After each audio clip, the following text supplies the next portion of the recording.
Hello and welcome back to another episode of the Ealing Road podcast. Feels like it's been a while since we did our last episode. We hope you enjoyed the podcast with Jonathan Douglas. It's still up on Spotify and YouTube, so be sure to check that out if you haven't already. Today, we're online again, and I'm joined by Jordan to discuss that crazy 3-3 draw with Brighton on Saturday, a special away day segment, and a quick look ahead to United on Wednesday night. Jordan, how are you, mate? I'm not too bad. Yourself, Michael? Yeah, not too bad. Let's just get talking about this Brighton game because there's quite a lot to get through. Amazing game for the neutral, wasn't it? I think we were saying during the game that's going to be one of those that gets shown randomly about like 2 o'clock in the morning on Sky Sports in about 10, 15 years' time, isn't it? Yeah. It kind of felt like a loss conceding so late on. I remember saying the same thing to my missus when we were leaving the ground. But on the balance of the game, you'd take a point really, wouldn't you? You'd take it beforehand. It was one of those as well, I think, from about the 65th minute onwards. I thought the equaliser was inevitable. I think I turned around I can't remember who I was talking to during the game. Turning around saying, can they just get this equaliser out of the way now? If we concede it now, I'll be over it. It's just the later it's going to be more horrible. And yeah, obviously with the last minute, it did feel a bit like a loss. But in retrospect, yeah, you'd have taken a point before, 100%. Yeah. We'll talk a little bit about some specifics, starting with Janssen's opener. We've had a couple of conversations about Pontus on the podcast before and sort of how, if at all, he fits back into the team when he's fit. And I think me and Clayton kind of agreed that when he's fit, he's still our third choice centre back. If we start in a 4, we started in a 5 yesterday. But do you think he did enough to make you feel any different yesterday? I think I've always said don't get me wrong. When we signed him that first season, I think he's probably, you could argue, the most important signing we've ever made. Because I think there was a few seasons in the Championship towards the end where we'd sort of lacked a leader's maybe the wrong word, but I've always said every great team ever has always had a bastard, like a hard nut in it. And I think we were a bit soft for a few years in the Championship. And signing him was a real statement of intent. That was whoa, we've just gone to your Leeds. All right, the whole thing had fallen out with Bielsa. But this is a signing. This is a statement, this signing. And he was so good that first season. He's such a leader. Because I think there was even a game during the COVID season, I think it was Luton away, where he was injured. But I remember watching it on the stream. Obviously, the stadiums are empty. You can hear everything. He was in the stands. You could just hear him for 90 minutes barking and screaming. But I think I'd said I could see this being his last season. I think he seems to the pace and the tempo of the Premier League. I think he struggles a little bit. The goal over their first, was it, or their second? I can't remember. The long ball over the top. I don't think we'll probably get onto that with Hickey's all out of position, but Janssen's a few yards out of position there as well. But it was only looking back as well. Obviously, he scores the goal, but he wins the header for the Tony goal. That move starts from him. The ball on the halfway line, he nips in front of his man, flicks it onto Mbeumo. So actually, I think on balance, I think he actually had a better game than I'd have expected. However, yeah, I agree with you and Clayton that he's third choice centre back, I reckon. I think what he offers to the team, maybe that the other two lack in Ben Mee and Ethan Pinnock, is his passing range. I think for the second, I can't remember if it was the first or the second, where he kind of plays that long diagonal from right to left. I think it leads to the throw-in, which actually ends up with a first goal. I think he's probably better equipped to play those kind of passes than someone like Ethan Pinnock or Ben Mee. He's very much a forward playing centre back in that regard. And I think in a 5 he definitely looks a lot better. But I think I'd have to agree with you. I think at the moment in Ben Mee and Ethan Pinnock, we've got 2 of the most informed centre backs in the league. I did see a tweet a couple of days ago about Pinnock actually kind of going under the radar this season because just of how good Ben Mee's been. Obviously popped up with another goal yesterday. We'll get onto that. We'll go on to Mitoma's equaliser. I don't know if you spotted just straight after the goal, Tony and Jensen having a little bit of a go at Raya, kind of suggesting to come out. But he does sort of put himself in no man's land when the ball comes over and he decides to come and then he kind of stays, kind of makes it easy for Mitoma to get the goal. What did you make of that little sequence of play? I did notice that as well. A few players having a little pop at Raya. I think it's one of those, especially as a keeper himself. It's one like when that ball's over the top, that you've got to commit either way. Like even if you, I've always said, well, probably why I'm not playing footy anymore though. If I start to come for it and I know I'm not going to get it, you can't stop. You just got to carry on going and just clatter the striker or do something. As soon as you stop, then you're in that no man's land, as they call it, and yeah, you just leave yourself open to be dinked like that. But yeah, to be pointing fingers at Ray, I think is slightly harsh there because sort of the defence just parts open. Janssen sort of on the halfway line. Hickey just loses his man a bit. It was a goal that I've not seen us concede a goal like that for a while. We've been so solid in the back the last few years. And the last time I remember a goal like that was, do you remember? I think it was the first away game of the season about a few years ago, where it's Stoke, where Mepham just heads it straight over Bentley's head. The last time I've seen something like that.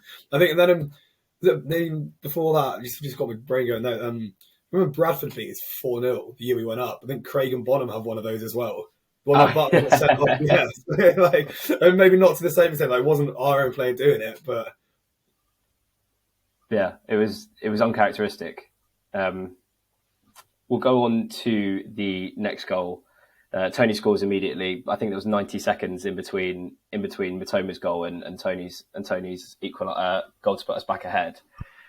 Great pass from Mbeumo, even better first touch from Tony. I think Jay mentioned on the podcast when he came on that Tony's technical ability is pretty underrated by non-Brentford fans. And that goal, I thought, was just another example of his amazing technique. That first touch that he takes to not break his stride and just take it exactly where the ball needs to go. He's just brilliant, isn't he? Well, I've been arguing with so many people recently, and they thought I'm mad. But Jay says, and I stand by it as well. I would say that technically, technique-wise, Tony is the best striker in England. Maybe second to Kane, but I'd say technically he's a better footballer than Haaland. Okay, Haaland's an out-and-out striker, and he's just a machine. But yeah, technically, Tony is absolutely unbelievable. And it's what you said, he takes it on the turn. And the finish as well is unbelievable as well. Yeah. Like, it's so precise, but so powerful as well. And it's so similar to when he takes those penalties as well.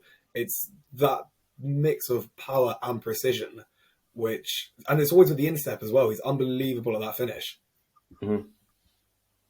I think we should. It's been a while since we've done the podcast, so we should definitely talk a little bit about Tony playing for England. How surreal was that to see a Brentford player in an England shirt?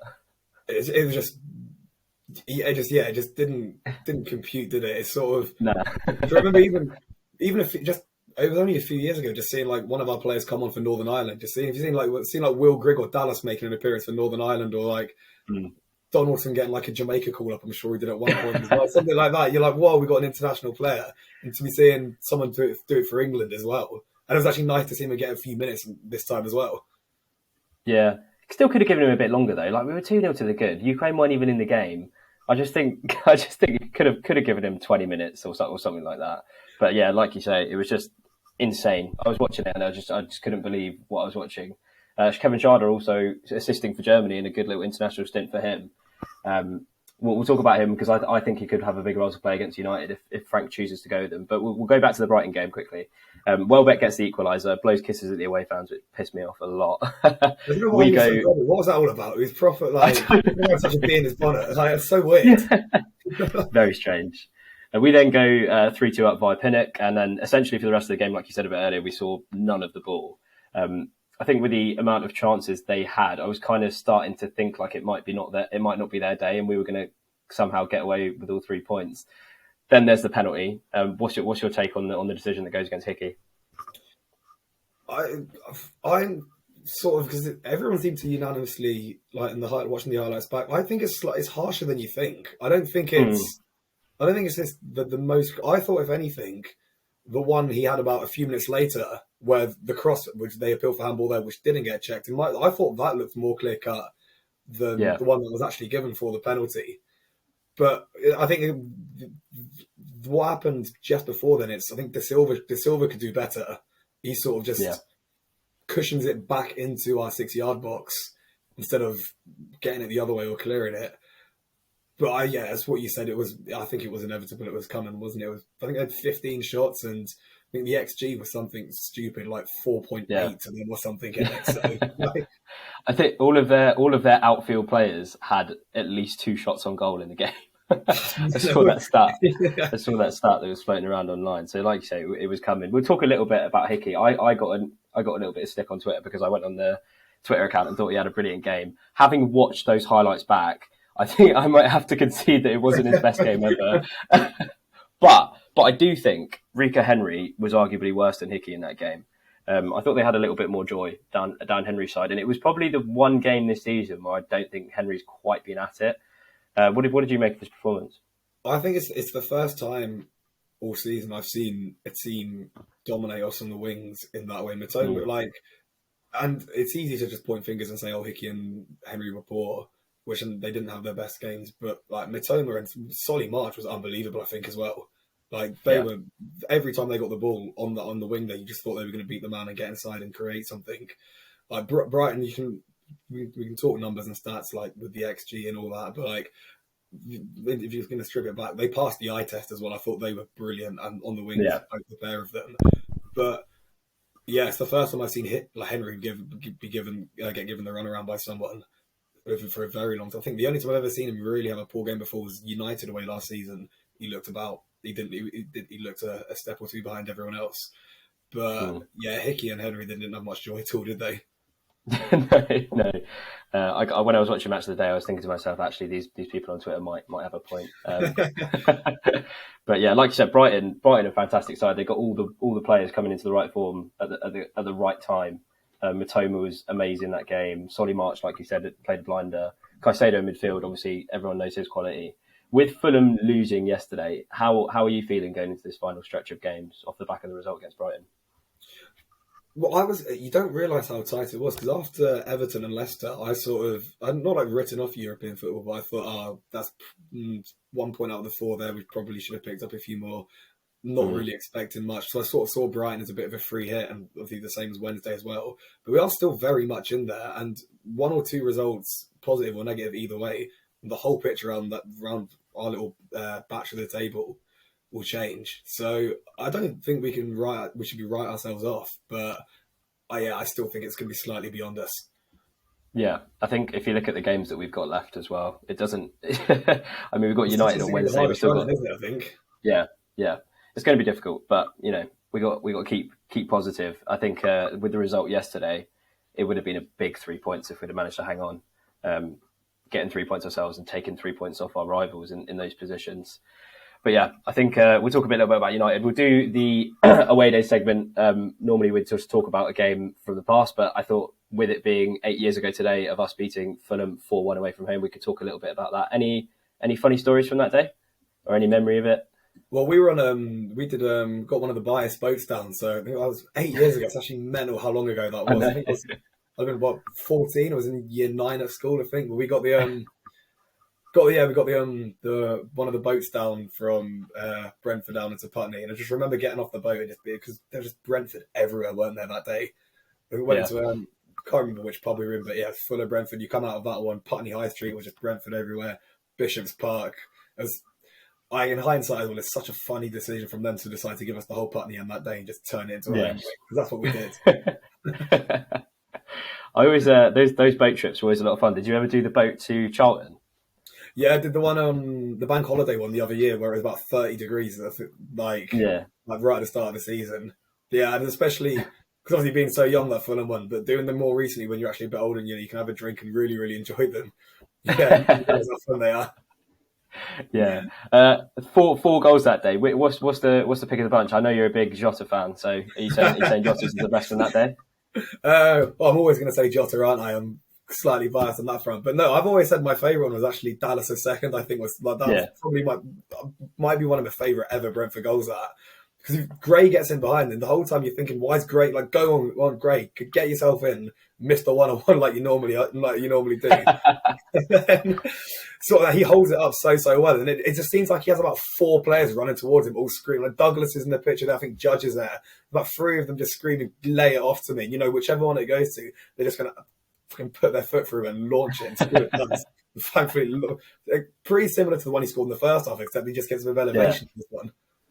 Yeah. What about yours? To be fair, I'd probably go with Jota, to be fair. I think because he takes it on the half volley and then it finds its way into the top corner. I think because Judge kind of whips it in, not with a lot of pace, but the fact that it's kind of knee height and he adjusts to it. Yeah. But that's just before he makes connection and obviously wraps it into the top corner. I think that was my favourite, as well as it was kind of 3-1 would have been good, but 4-1 kind of takes it into humiliation status. And I think that was something before going into the game that I didn't think was going to happen. I thought because it was a derby, kind of form goes out the window. And I know we were in a promotion fight, but I didn't expect 4, and then you get the 4th, and in that fashion as well. I think that was my favourite. Like you said, 6,000 Brentford fans in the away end, trouncing your rivals 4-1 in the midst of a promotion fight. Surely that goes down as one of the best days, plus ever away days we've had. Oh, 100%. I think as well, it's even sweeter now the fact that we've done Fulham, Chelsea and QPR all 4-1 away from home in the last few years. Like that's a decent little repertoire to have. Yeah, no, 100%. That was fun. I always enjoy talking about beating Fulham. We'll go on to United on Wednesday then. How are you feeling ahead of the game? Obviously, they're not on a great run at the moment, are they? Which I was talking about this at work actually with one of my colleagues, and they're saying that could either be one of the best or the worst things. Is that they're either in a terrible run, we take advantage of that, or they're due a result and someone's due a trouncing. And I reckon maybe they'll be up for revenge. Because what's the score when we played them earlier in the season? Did something? I think it was 4-0. 4-0, yeah. Well, I only remember 4-1s actually. So. Yeah, I think obviously they'll want to bounce back from that 4-0. They'll be looking for revenge on that, and they're also looking to bounce back after losing to Newcastle. Did you watch them on Sunday against Newcastle? I was at work on Sunday, so I saw the highlights back. I didn't see the whole thing, but they didn't look like great, really, did they? They were shocking, mate. They were shocking. I'm quietly. I know I'd say this, and it's going to jinx it, but I'm quietly confident heading into the game. They're still missing Casemiro through suspension. We know how crucial he is to that United team. I think that's definitely something they're going to be working on in training. Because I remember in the 4-0 game, we got a lot of joy when we were pressing them up high. De Gea again against Newcastle. He looks so nervy when he's on the ball.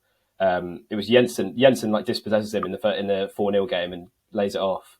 Yeah, was it no? Yeah. He sells Jensen on the river, doesn't he? Yeah. So I don't want to jinx it, but I'm quietly confident going. Well, you're good at jinxing, aren't you? The tweet you put out before the Everton game. We haven't lost since we started. Yeah. I know this isn't in writing though, so I'm hoping we don't. But have you seen they haven't won, have they, since they won the League Cup? And I think they've lost every game. It's an aggregate score of something like 9-0 or 9-1 something since they won the Cup. So enter Brentford. Yeah, I know. Enter Brentford. I'm looking forward to it, mate. Can we get a prediction for the game? Quietly confident. I reckon 2-0 bees.